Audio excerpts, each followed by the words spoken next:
กิ่งมาพี่น้องโอ้อืมสีขาวแล้วโอ้โยมันก็ยังทุนเพื่อมันสิใส่ได้ประมาณ7 โมงแม่นเฮาต้องเปิดปะเลยเปิดตลอดเนาะเปิดไว้คันว่าน้ำมันยังน้ำมันลายเฮาก็เปิดไว้เลย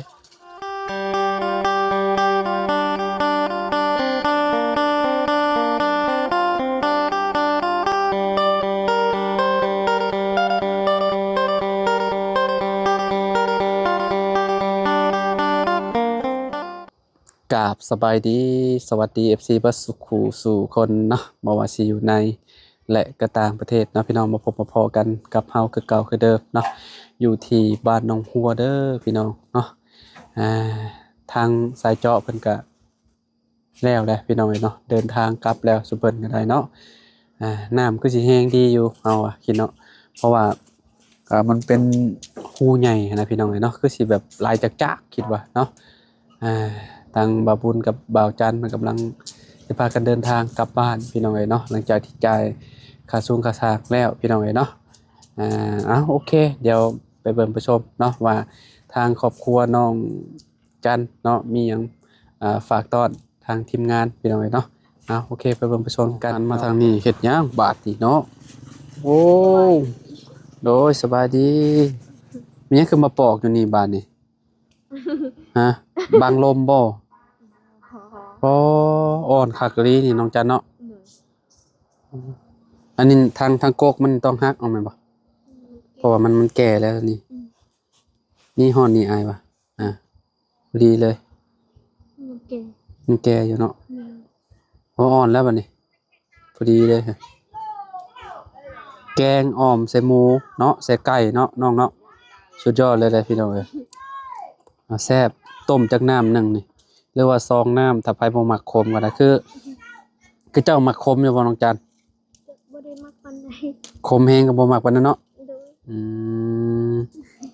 โอ้วายสิฝากทีมงานข่อยบ่นี่โดยอันนี้พวกแล้วก็ฝากให้พ่อนำก็คือแบบอันนั้นเนาะเข้าไปข้างในเพิ่นก็กินแบบสำเร็จเลยนี่เนาะโอ้พี่น้องเนาะอ๋อโอ้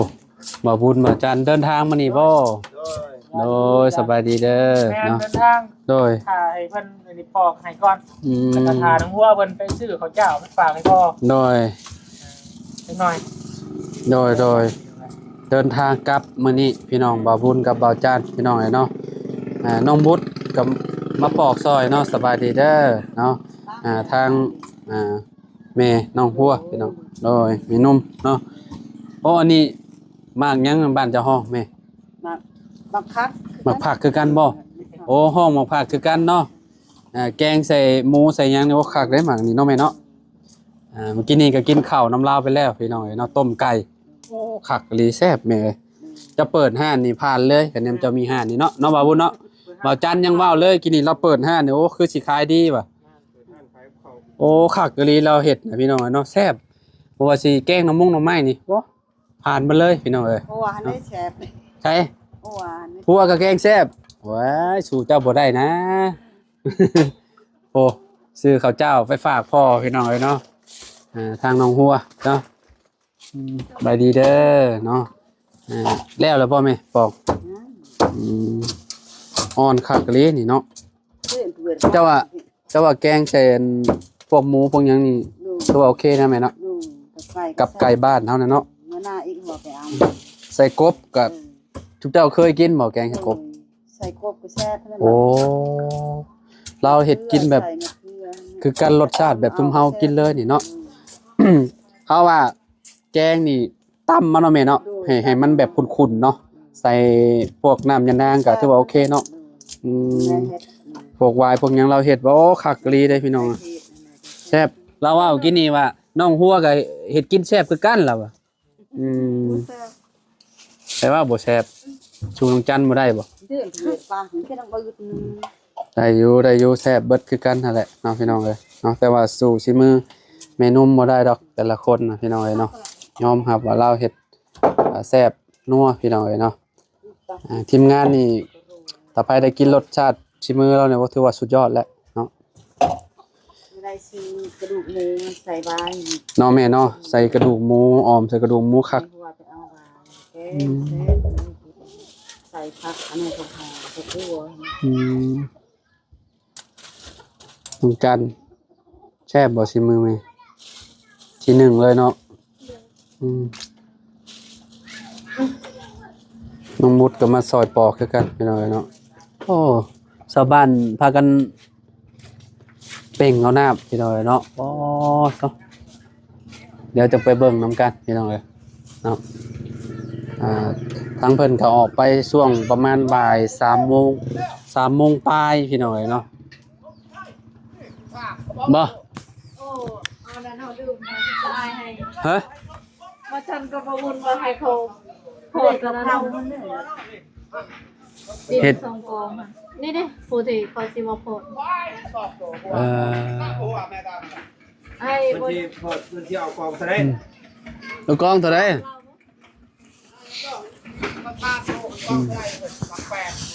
เลยไอ้ พอ ซอยกองซะได้2กองใส่นั่นทางกันบ่มาสิดันมันเป็นตมมันได้อยู่หั่นเฮ็ดคนอยู่บ้านมีเพิ่นโทรหาค่อยเลยให้มาเบิ่งเราตามน้อยนึงจะเอาซะได้เป็นชวนไว้ดิ ก็ซอยกันนี่ เก็บซอยบ้านนะ นี่เจ้าว่าแล้วนะให้เท่าไรก็มื่นก็ให้นู่นเอาจากตัว เนาะคันว่าชุมเฮาเว้าก็อย่ามาทึกสิ นี่มันบ่พอเขาก็ตื้อมีอ่ะเนาะ ไปกินข้าวก่อน แบบว่าอยู่หมองหันพี่น้อยเนาะเพราะว่ามันมีกองดินอยู่2กองอยู่เนาะดันบ่โดนดอกกองมันบ่ได้ใหญ่ปานใดแต่ว่าดันให้มันถมหม่องมันเป็นคุมหั่นน่ะเนาะมันบ่หลายปานใดอย่าไปเบิ่งน้ำมีเทิงกันจังบาดเนาะพี่น้องเอ้ยพี่น้องเอ้ยนะตอนนี้ก็มาเบิ่งน้ำก่อนเพิ่นเปิดใส่ถังน้ำมันยังขุ่นอยู่นี่เนาะมันยังบ่ใสปานใด โอ้ยอย่ารอบัดพี่น้องอย่าไปตัก น้ำโจกขนาดเลยพี่น้องเอ้ย ตักเป็นยา โอ้โจกๆเลยเนาะอุ่นอยู่แล้วน้ำขึ้นมาจากพื้นดินนี่เพราะอุ่นน่ะลิโอ้บ่หนาวได้นี่เนาะ lạiเลยไปอาบมาก็เลยยัดเสร็จเอามาหากอยตาเนี่ยมาหากอยน่า เป็น ยั เบิดมื้อก็บ่เบิดเนาะให้บ่อามเพิ่นแล้วแต่จักโมงนี่เนาะ มันก็แล้วบ่ประมาณแล้วเพิ่นนั้นหัน12 โมง11 แล้วพุ่นหาได้ แล้วเพิ่นอันเจาะนี่และเขาทาใส่ใดอีกเขายังบ่ซื้อได้ ประมาณ2 โมง 3 โมงเนาะเป็นขี่รถออกผ่านกันอยู่หม่องนี่สายเจาะพี่น้องเอ้ยเนาะจำสิใช้บัดนี้เนาะจำสิใช้จำสิฮดผักก็ได้พี่น้องเอ้ยเนาะมันสะดวกสบายหั่นน่ะพี่น้องคักอยู่เนาะเนาะก็เจ้าเฮ็ดเนาะแปลว่าสิมือก็เจ้ามาตรฐานหั่นน่ะพี่น้องเอ้ยโอ้คักท่อซาวพี่น้องเอ้ยเนาะท่อซาวหรือว่าเพิ่นใช้เนาะเลิกเท่าใดก่อนนี่50 เมตรบ่ แม่น โอ้ขิงโอ่งมาเลยพี่น้องระวังมาแตกเด้อโอ่งสิบ่แตกบ่โอ้โจพี่น้องเอ้ยพุ่นน่ะโอ้กิ่งมาพี่น้องโอ้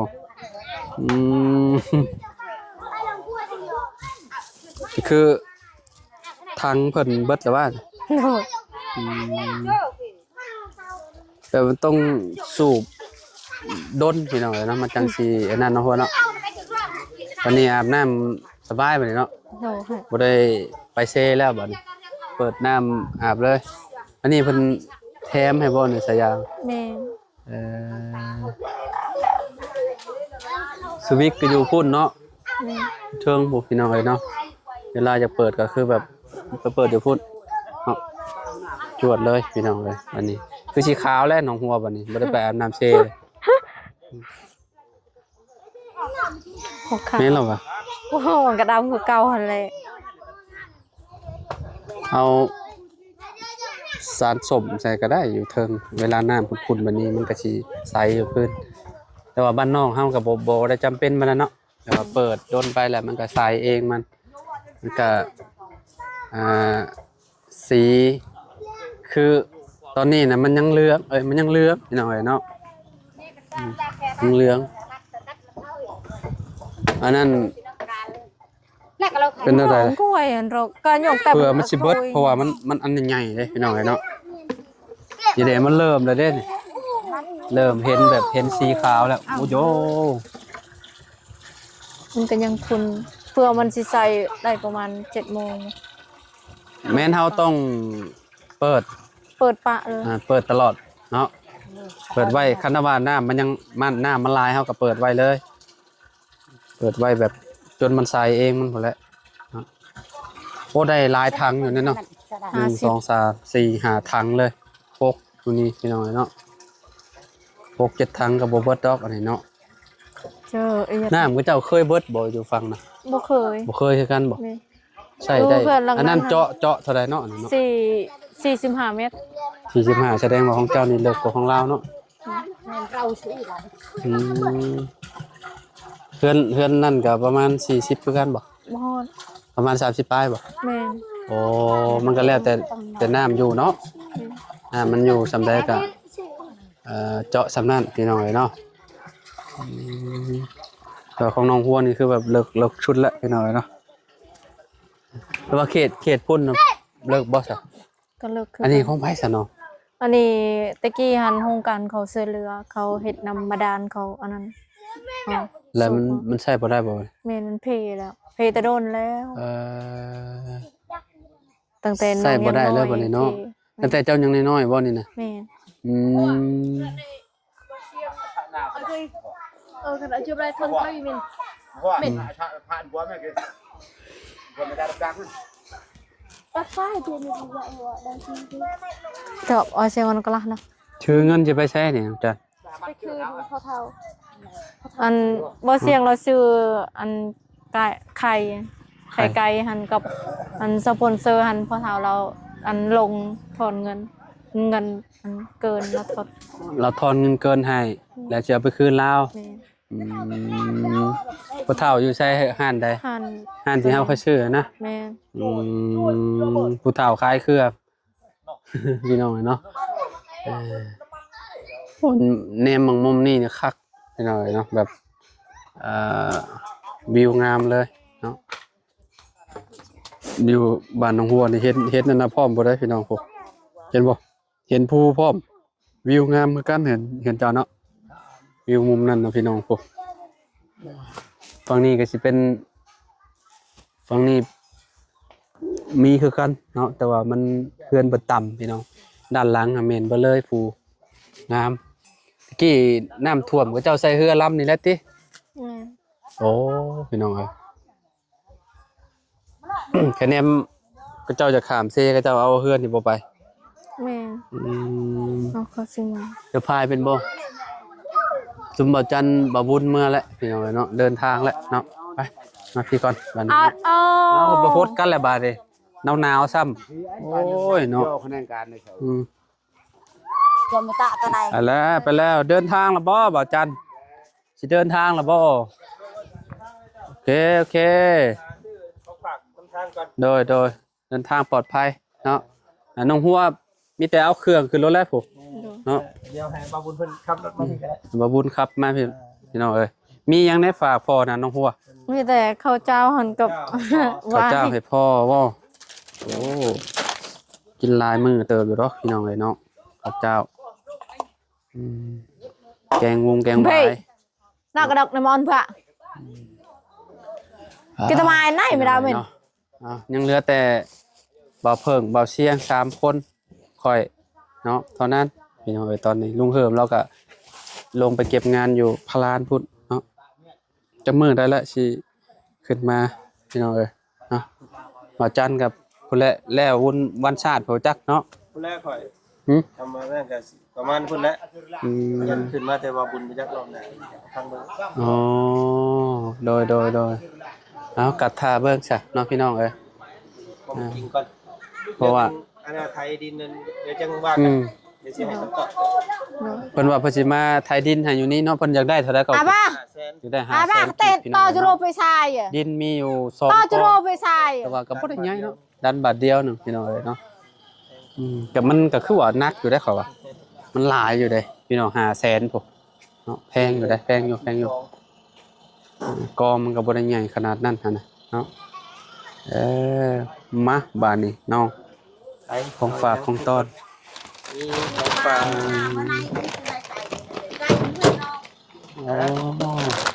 มันที่ให้พ่อมาฝากแล้วก็ไว้ อันนี้ครับพ่อก็ โดยอันนี้ก็ให้พ่อในไว้กับมาฝาก ของฝากจากลูก อันนั้นให้อาย โอ้อันนั้นของบ่าวบุญ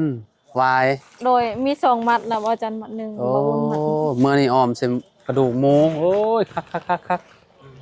บ่มีของฝากให้มีแต่ว่าให้ โอเคแล้วได้แล้ว อ่าสำนีก็โอเคแล้วน้องเอ้ยเนาะ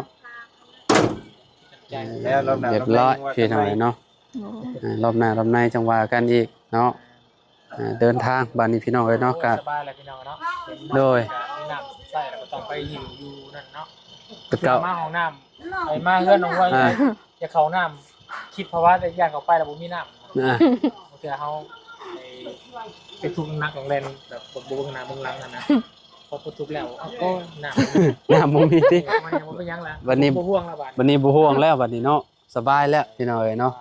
เราก็ยังได้หาอยู่แต่ว่ามารอบหน้า เอาหน้าก่อนสี่ อืม หรืองบที่เหลือให้แล้วยังล้านหนึง โอ้สายยางยิงตรงไปเลยบัดนี้เนาะ ขาดก็ได้กัน 20เมตรอันนี้10เมตรนึงเป็นเอาแถมให้ ฮอดแต่หมองนี้เนาะ แต่บันได ฮอดแต่บันไดนี่พี่น้องเอ้ยเนาะ 10เมตรบ่15เมตรก็ได้ 15 เมตรก็น่าสิฮอดแล้วค่อยว่า หอดต้นพักไป เอาฮอดชวนพักเลยเป็นยังพอได้ฮดชวนพักเนาะฮดชวนพักอันต้องมีอีกทางเนาะเอาวางไว้หั่นเนาะแล้วก็เปิดน้ำใส่เนาะหมองชวนพักนะอยู่ฮดบัดนี้เพราะว่าถ้าเจ้าเอาน่ะฮดเลยนี่โยน้ำเจ้ามันแห้งอยู่แล้ว พักบวมเนาะ แม่นผักบวมเบ่เลยนะมีแต่เปิดถ้าใช้ทางอะไรก็เอาอันตักพดเนาะทางนั้นก็ได้จักพากันมาแต่ใช้เนาะ กันอีกทีนึงเนาะ โดยเอาเดินทางบาบุญเนาะโดย ขอให้พ่ออายเดินทางปลอดภัยเด้อ อยู่ดีมีแฮงเนาะฮอดบ้านฮอดซองพี่น้องเอ้ยเนาะเดี๋ยวจังว่ากันอีกเดี๋ยวอย่าลืมอีกเด้อกินนี่ก็เอาอันนั้นมาให้เพิ่นอยู่กินนี่พี่น้องเอ้ยเนาะสายสัตว์ลืมไม้ลืมหยังก็บ่เป็นหยังจะฝากไว้อยู่นี่แหละเฮือนน้องฮัวนี่แหละเนาะ กันโทรกี่หรอ ก็ได้อันนั้นมันยังสารอันนั้นบ่แม่นยังบ่คู่มือได้บ่นะเมนูมาตลอดปลอดภัย ปลอดภัยเด้อ การสิการนี่โชคมัน โชคดีมีโชคดีมีชัย โอ้ยแม่เขากินเสมอกับพ่อเลย ถือว่าโอเคแล้วเราเฮ็ดให้กินคู่มือก็ได้ เนาะ กันดำเงือกมีกันดำเงือกด้วยฝากงาน โอ้ยบ่เป็นหยังแม่เนาะกินข้าวน้ำเจ้าก็พอแห้งแหละแม่เอ้ยมาก็กินคู่มือได้พี่น้องเอ้ยเนาะข้าวอยู่เฮือนเพิ่นนี่บ่กินก็บ่ได้พี่น้องเราว่าคลำเราว่า ทานแล้วก็ โดยโอเคโดยไปพ่อกันเนาะพี่น้องเนาะอยู่กันดนได้พี่น้องเนาะทางบ่าวบุญบ่าวจันก็ได้ประมาณบ่แม่นอาทิตย์ปลายพุ่นบ่จักนี่เนาะแม่นบ่ข่อยมาก็มื้อนี้เป็นมื้อที่2แล้วเด้แป๊บเดียวนึงพี่น้องวันเวลาเนาะว่าเนาะ อาทิตย์นึงบ่ แป๊บพี่น้องเนาะจะพ่อและคนจังเฒ่าไวเนาะ แม่นบ่เนาะเอ้าดีใจนำเนาะได้ใส่น้ำใส่ในแล้วบัดนี้พี่น้องมันจากที่รอมาก็โดนเติบเนาะมื้อนี้ก็ได้ใส่แล้วพี่น้องเอ้ยเนาะอบอุ่นแล้วบาดนี้บ่ต้องไปตักน้ำอยู่เซบาดนี้เนาะบ่เมื่อยแล้วบัดนี้เนาะน้ำตาสิตกแล้ว เห็นทีมงานมืออะไรพี่น้องเนาะมันคนก็เคยถ่ายนำกันผมมือพี่น้อยเนาะกับมันก็แบบเนาะคอยในนั้นหนึ่งได้เนาะหัวเนาะ เด็กๆน้องได้แต่ยังทีมงานเคยสิว่าคอยได้เข้ามา โอ้ย จริงนะ เพิ่นก็เข้ามาคือเก่าแหละเนาะน้องมุดเดย์ตอนนี้ เนาะผู้ใหญ่เพิ่นก็อยากให้ทีมงานเนาะมาถ่ายน้องบุตรซอยกันเนาะตัวามีผู้ใหญ่เนาะจุดช่วยเพิ่นเข้ามานะพี่น้องเอ้ยเนาะน้องบุตรก็เป็นอีกครอบครัวหนึงเนาะที่ว่าน่าสงสารแล้วเนาะพี่น้อง ก็ใต้ละโรมจันเนี่ยจะไม่รอบัด มื้อนี้อาบน้ำแล้วบ่ ยัง ยังเนาะ โดน คือสิบ่ปานใดดอก อยู่ เนาะ นี่ อาบอยู่นี่แหละเนาะค่ำก็อาบได้พี่น้องเอ้ยก็บ่หนาวปานใดมื้อนี้เนาะแบบบ่ค่อยลมปานใดเนาะแบบมันก็นิ่งๆอยู่พี่น้องเอ้ยเนาะอากาศเย็นๆพี่น้องเอ้ยเนาะอาบน้ำแต่เฮาสูบขึ้นมาจากอันนี้นี่โคตรอุ่นเลยเนาะน้องพัวเนาะ แม่ อุ่นแห้งเลยพี่น้องเอ้ยไปซะพี่น้องเอ้ยเนาะจังได๋ก็ขอบคุณผู้ใหญ่ใจดีเนาะทุกๆท่านเนาะที่สุดช่วยน้องเพิ่นเข้ามาเด้อเนาะขอให้ร่ำให้รวยไม่ช่วยจักเทื่อเนาะทานน้ำเพิ่นมาก็ขอให้ไหลหลั่งไหลเข้าหาผู้ใหญ่ใจดีทุกๆท่านเลยเนาะน้องวัวเนาะ โดย จะได้ก็เป็นกำลังใจให้พี่น้องฝั่งไทยคือกันพี่น้องเบิ่ง โดย คลิปแล้วหดหูใจขนาดพี่น้องน้ำท่วมเนาะได้เบิ่งคลิปอยู่บ่ ยังบ่ได้เบิ่งเลย เบิ่งแล้ว บ่ได้จับโทรศัพท์ หดหูพี่น้องเนาะน้ำท่วมเด้อยู่หาดใหญ่เด้แต่ว่าบ่จักเด็กน้อยผู้ใหญ่ผู้เฒ่าเนาะแต่ว่าบ่พี่น้อง ฝนตกบ่ แม่นฝนตกก็ขอให้เนาะผ่านพ้นแต่ว่าวิกฤตนี้ไปไวๆเด้อพ่อแม่พี่น้องเด้อเนาะ พวกน้องเป็น ทางชุมเฮาก็เป็นกำลังใจให้เนาะ โดยพี่น้องเอ้ยเนาะพอเบิ่งแล้วแบบเอาน้ำตาจดซึมเลยน้องเอ้ยเวลาแบบน้ำท่วมแบบเพิ่นแบบขึ้นไปอยู่หลังคาเฮือนน่ะแบบพอพี่น้องเอ้ยเนาะนักปีนี้พี่น้องน้ำท่วมเนาะไปจ้ะโอเคจ้ะพี่น้องเอ้ยเนาะอยู่ดีมีแฮงบ่สุขสุขคนเนาะพบพ้อกันใหม่คลิปหน้าเนาะเอาไปสบายดีเด้อพี่น้องเด้อเนาะโดย